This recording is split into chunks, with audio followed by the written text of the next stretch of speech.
ఆచి చికెన్ మసాలా. ఇక petrol diesel వినియోగాన్ని తగ్గించి ఎలక్ట్రిక్ వాహనాలను వాడాలని ప్రధాని ఇచ్చిన పిలుపు మేరకు ఎలక్ట్రిక్ వాహనాల్లో పర్యటిస్తున్నట్టు తెలిపారు ఎంపీ రఘునందన్ రావు.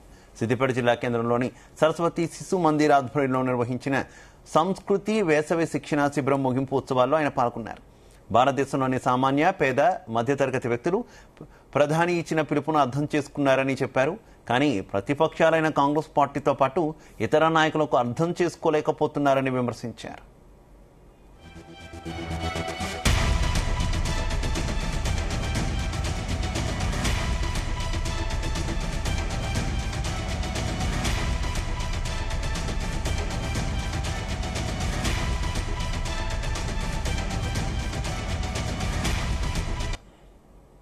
దేశం, ప్రపంచం ఎదుర్కొంటున్నటువంటి ఆర్థిక సంక్షోభం, యుద్ధం వల్ల తలెత్తబోయేటువంటి పరిణామాలని దృష్టిలో ఉంచుకొని ఈ దేశ ప్రజలందరూ, భారతదేశ ప్రజలందరూ మనమందరం పాటించాల్సినటువంటి కొన్ని సూత్రాలని రాజకీయాలతో సంబంధం లేకుండా మన దేశ ప్రధాని గౌరవనీయులు నరేంద్ర మోడీ గారు ప్రపంచం ముందు ఉంచడం జరిగింది.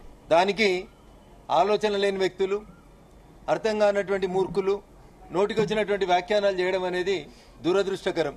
ఇందిరాగాంధీ ప్రధానమంత్రి ఉన్నప్పుడు కూడా బంగారం కొనొద్దని చెప్పింది. కాంగ్రెస్ వాళ్ళకు గుర్తుండదు. ఆఖరికి ప్రపంచం మెచ్చిన ఆర్థికవేత్త అని కాంగ్రెస్ వాళ్ళు ప్రచారం చేసుకున్న మన్మోహన్ సింగ్ గారు కూడా నిండు పార్లమెంట్ లో చెప్పిండ్రు, భవిష్యత్తులో భారతదేశ ప్రజలు కొంతకాలం బంగారం కొనుగోలును ఆపండి అని చెప్పిండ్రు. ఆ రోజు వాళ్ళకి మంచిగా వినబడింది సౌండ్.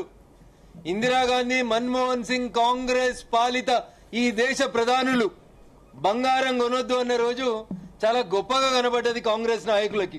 యుద్ధం లాంగ్ స్టాండింగ్ లో యుద్ధం కొనసాగితే మన దేశ ప్రజలకి భవిష్యత్తులో కష్టం రాకూడదని ముందు చూపుతో ప్రజలని అలర్ట్ చేసినటువంటి ప్రధాని గౌరవనీయులు నరేంద్ర మోడీ గారు.